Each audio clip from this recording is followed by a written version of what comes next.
বাংলাদেশের দেশত্যাগী এবং সাবেক প্রধানমন্ত্রী শেখ হাসিনা তিনি ভারতে অবস্থান করছেন, আপনারা সবাই জানেন। এবং ভারতে যাওয়াটা তার অনেকটা রাজনৈতিক নাটকীয়তা বলতে পারবো, যে মাত্র 45 মিনিট সময় পেয়েছিলেন দেশ ত্যাগের জন্য। শেষ মুহূর্তেও তিনি ক্ষমতা ছাড়তে চাননি, সর্বশক্তি দিয়ে তিনি তার ক্ষমতা আঁকড়ে থাকার চেষ্টা করেছিলেন। শেষ মুহূর্তেও তিনি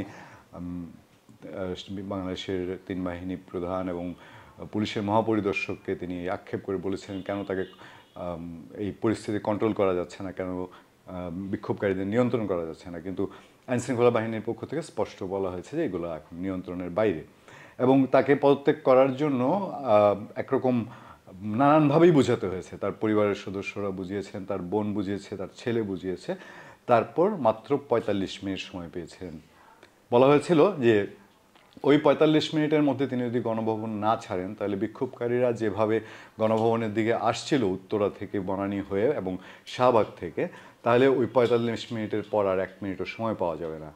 সেই 45 মিনিটের মধ্যে এই সাবেক প্রধানমন্ত্রী শেখ হাসিনা তিনি একটি বক্তব্য রেকর্ড করে যেতে চেয়েছিলেন, কিন্তু সেই বক্তব্য রেকর্ডেরও সময় পাওয়া যায়নি। কারণ হচ্ছে সেই 45 মিনিটটা খুব গুরুত্বপূর্ণ ছিল। কারণ গণভবন যদি তখন বিক্ষোভকারীদের হাতে পড়তো, তাহলে শেখ হাসিনার পরিণতি কী হতো এটা সবাই বুঝতে পারেন। তার ভারতে যাওয়াটা ছিল আগরতলা হয়ে, প্রথমে আগরতলা, তারপরে সেখান থেকে অনেকক্ষণ প্রায় স্ট্রেচে পাওয়া যাচ্ছিল না তিনি কোথায় আছেন। শেষতক জানা গেল তিনি দিল্লিতে অবস্থান করছেন। কিন্তু তিনি ভারতে যাওয়ার পর ভারতে অনেক রকম নাটকীয় ঘটনা ঘটা শুরু হয়েছে। ভারত সরকারের দিক থেকে বিভিন্ন বিষয়ে মন্তব্য করা হয়েছে। ভারতের সর্বদলীয় বৈঠক হয়েছে। ভারতের পররাষ্ট্রমন্ত্রী তিনি ভারতের প্রধানমন্ত্রী নরেন্দ্র মোদীর সঙ্গে দেখা করেছেন এই ইস্যুতে, বাংলাদেশ ইস্যুতে, এবং বাংলাদেশের সাবেক প্রধানমন্ত্রী শেখ হাসিনা ইস্যুতে। ভারতের সর্বদলীয় বৈঠক নিয়ে যেসব আলোচনা হয়েছে বা বৈঠকে যে ধরনের কথা হয়েছে সেগুলো আমরা বলবো। তবে গুরুত্বপূর্ণ বিষয় হচ্ছে যে এটা মোটামুটি পরিষ্কার হয়ে গেছে যে এই সাবেক প্রধানমন্ত্রী শেখ হাসিনা তিনি ভারতেও থাকতে পারছেন না। তার ভারতে থাকার মতন বাস্তবতা ভারতের কাছে নাই অন্তত। একসময় ভারতের বিশ্বস্ত বন্ধু, ভারতকে যিনি উজাড় করে দিয়েছেন এবং যিনি নিজেও একসময় বলেছেন যে ভারতকে তিনি যা দিয়েছেন তা ভারত কোনোদিন শোধ করতে পারবে না, সেই ভারত এখন শুধুমাত্র তার দিকটি চিন্তা করে শেখ হাসিনাকে তার দেশে রাখার সাহস পাচ্ছে না। ভারতের পররাষ্ট্রমন্ত্রী জয়শঙ্কর তিনি বলেছেন যে শেখ হাসিনাকে তার ভবিষ্যৎ পরিকল্পনা তৈরির জন্য যে সময়টুকু দরকার সেই সময়টুকু দেওয়া হবে। এটার মানে হচ্ছে তার রাজনৈতিক পরিকল্পনা না, তিনি আসলে কোন দেশে যেতে পারেন। ভারতের সংবাদ মাধ্যমে যারা কাজ করেন সেই সাংবাদিকরা অনেকেই তাদের আলোচনা যেগুলো বলছেন যে শেখ হাসিনা অনেকগুলো স্কোপ তৈরি করার চেষ্টা করছেন, মানে একটার পর একটা বিকল্প রাখার চেষ্টা করছেন। কেউ বলছেন তিনি ব্রিটেনে যাবেন, কিন্তু ব্রিটেনেও ব্রিটেনে যাওয়ার সম্ভাবনা কমে গেছে, যুক্তরাজ্যে যাওয়ার সম্ভাবনা। তারপর আলোচনা উঠেছে তিনি বেলারুশ অথবা ফিনল্যান্ডে যাচ্ছেন। শেখ হাসিনার ছেলে সজীব ওয়াজেদ জয় তিনি সংবাদ মাধ্যমকে সাক্ষাৎকারে বলেছেন যে শেখ হাসিনা কোথায় যাবেন এটা এই মুহূর্তে বলার সময় আসেনি, তবে সারা পৃথিবীতেই তাদের বিভিন্ন আত্মীয় স্বজন ছড়িয়ে ছিটিয়ে আছে। তিনি শেষ সময়টা তার নাতি নাতনির সঙ্গে কাটাতে চান এবং তিনি সেরকম বিভিন্ন জায়গায় ঘুরে বেড়াবেন। আমরা ভারতের দিক থেকে যেটি ভারতের সংবাদ মাধ্যমের খবরে আমরা জানতে পারছি যে ভারতের পররাষ্ট্রমন্ত্রী জয়শঙ্কর তিনিও বলেছেন যে বাংলাদেশের বিভিন্ন অংশে ভারত বিরোধী তীব্র মনোভাব রয়েছে। এবং আসলে বাস্তবতা হচ্ছে আমরা যদি বলি যে বাংলাদেশে একটা ভারত বিরোধী মনোভাব পুরো বাংলাদেশেরই একটা বড় জনগোষ্ঠীর মধ্যে রয়েছে। এখন ভারত বলছে যে বাংলাদেশে ভবিষ্যতে যেই সরকারই আসুক না কেন সেই সরকারের সঙ্গে সেই সম্পর্ক ভালো রাখতে চায় এবং কাজ করতে চায়। সেই জায়গায় শেখ হাসিনা যদি ভারতে অবস্থান করেন তাহলে বাংলাদেশে যে ভারত বিরোধী মনোভাব সেটা আরও তীব্র হবে এবং ভারতের সঙ্গে বাংলাদেশের সেই সম্পর্কটা রাখা কষ্টকর হবে বলেই শেখ হাসিনার ভারতে থাকাটা অনিশ্চিত হয়ে পড়েছে। আমরা একটা খবরের দিকে নজর অনেক সকল পত্রপত্রিকাই নিউজ করেছে ভারতের সর্বদলীয় বৈঠক নিয়ে। সেখানে বলা হচ্ছে একটি খবরে যে ভারতের সর্বদলীয় বৈঠকে শেখ হাসিনা নিয়ে যে সিদ্ধান্ত হলো সেখানে কথাগুলোর মধ্যে গুরুত্বপূর্ণ হচ্ছে প্রধানমন্ত্রী পদ থেকে পদত্যাগের পর বাংলাদেশের চলমান পরিস্থিতি নিয়ে বৈঠকে বসেছে ভারত, সেখানে শেখ হাসিনাকে নিয়েও সিদ্ধান্ত হয়েছে। মঙ্গলবার ভারতের কেন্দ্রীয় সরকার সর্বদলীয় বৈঠক আহ্বান করে। ভারতের সংবাদ মাধ্যম আনন্দবাজারের প্রতিবেদনে এ তথ্য জানানো হয়। ভারতের পররাষ্ট্রমন্ত্রী এস জয়শঙ্কর জানান শেখ হাসিনা এখন দিল্লিতে রয়েছেন, তাকে আপাতত কিছুদিন সময় দিয়েছে ভারত। আপাতত কিছুদিন সময় দিয়েছে ভারত, এটাই হচ্ছে গুরুত্বপূর্ণ। মানে স্থায়ীভাবে ভারতে থাকার জন্য তাকে কোনো এখনও অনুমতি দেওয়া হয়নি। বৈঠকে বাংলাদেশে প্রবাসী ভারতীয় নাগরিকদের বিষয়টি নিয়ে আলোচনা হয়। এখানে বলা হচ্ছে যে বাংলাদেশে প্রায় 12-13 হাজার ভারতীয় রয়েছে, তাদেরকে এখনও প্রত্যাহারের কোনো চিন্তাভাবনা ভারত সরকার করেনি। বাংলাদেশের ভারতীয় নাগরিকদের বিষয়টি নিয়েও আলোচনা হয়েছে। সূত্রের বরাত দিয়ে বলা হচ্ছে, সর্বদলীয় বৈঠকে পররাষ্ট্রমন্ত্রী বাংলাদেশের বিষয়ে ভারতের অবস্থান সকল সংসদ সদস্যকে জানিয়েছেন। জয়শঙ্কর জানান, কেন্দ্রীয় সরকার বাংলাদেশে ভারতীয়দের পরিস্থিতির দিকেও নজর রাখছে। এরপর আরও যেসব বৈঠকে ছিলেন ভারতের স্বরাষ্ট্রমন্ত্রী অমিত শাহ, পররাষ্ট্রমন্ত্রী রাজনাথ সিং, সংসদ বিষয়ক মন্ত্রী কিরেন রিজওয়ান উপস্থিত ছিলেন।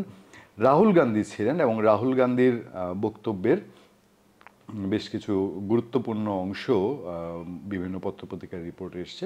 রাহুল গান্ধী জানতে চেয়েছিলেন যে আসলে বাংলাদেশ পরিস্থিতি ভারত কিভাবে দেখছে। সেই জায়গায় ভারত বলেছে যে হ্যাঁ, বাংলাদেশ পরিস্থিতি নিয়ে, যেমন আমরা প্রথম আলো রিপোর্টে দেখছি যে বাংলাদেশের পরিস্থিতি পর্যবেক্ষণ করছে ভারত, সতর্ক অবস্থানে সেনাবাহিনী। জয়শঙ্কর, এই জায়গাটা আমার কাছে একটু আমার নিজের কাছে একটা প্রশ্ন মনে হচ্ছে। আমরা একটু রিপোর্টার দিকে সামান্য চোখ দিই। বাংলাদেশের উদ্ভূত রাজনৈতিক পরিস্থিতিতে পর্যবেক্ষণ নীতি অনুসরণ করছে ভারত, পাশাপাশি দেশটি সেনাবাহিনীকে সতর্ক অবস্থানে রেখেছে। আপনারা জানেন, আমি একটু মনে করিয়ে দিই আপনাদেরকে, 1971 সালে ভারতের সেনাবাহিনীর যে অংশটি, তাদের মূল বেজ হচ্ছে বিহার বা মধ্যপ্রদেশ, আমি যদি ভুল না করে থাকি। তো সেই অংশটি বাংলাদেশ মুক্তিযুদ্ধে অংশ নিয়েছিল।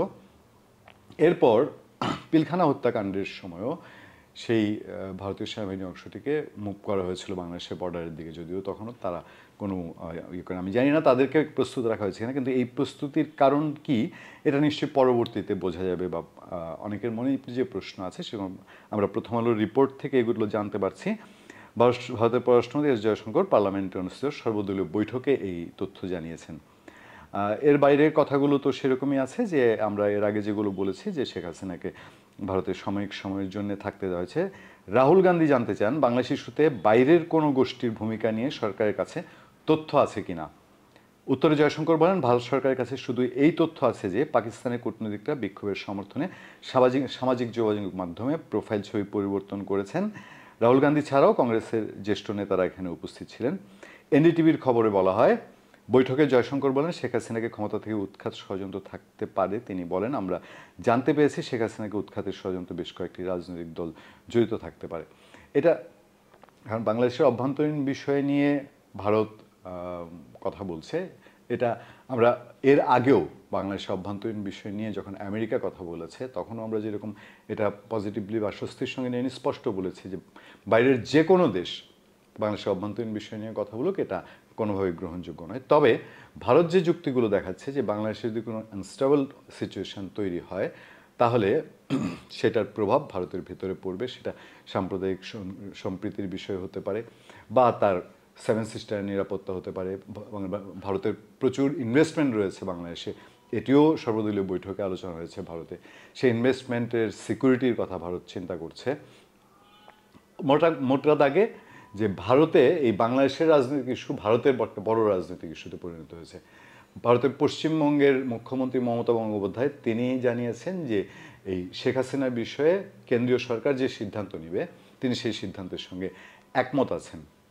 এর বাইরেও জয়শঙ্কর আরেকটি কথা বলেছেন যে এখনও বাংলাদেশের ভেতরের অবস্থা টলমলে, তাই তাদের আসলে এখনও স্পষ্টভাবে কিছু সিদ্ধান্ত নেওয়ার বা বলার সময় আসেনি। আমরা পরবর্তীতে এই ইস্যুতে নিশ্চয়ই আপনাদের সঙ্গে কথা বলবো। তবে এইটুক বোঝা এবং জানা খুব সহজ হয়ে গেছে যে শেখ হাসিনা খুব সাময়িক সময়ের জন্য তার আত্মরক্ষার্থে হোক আর তার যেই শাসনের যে চরিত্র শেষ পর্যন্ত দেখা দিয়েছিল, এবং ভারতের ভেতরেও আলোচনা হচ্ছে যে শেখ হাসিনা প্রচণ্ড অজনপ্রিয় হয়ে উঠেছিলেন বাংলাদেশের ভেতরে।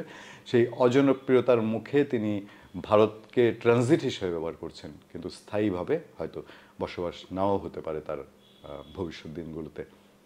আমরা আরও নতুন নতুন খবর নিয়ে আপনাদের সামনে হাজির হব। ভালো থাকবেন, সুস্থ থাকবেন, সত্য, করুণা এবং সহনশীলতার সাথে আপনাদের সাথে সবসময় আছি আমি আতিক রহমান পূর্ণিয়া।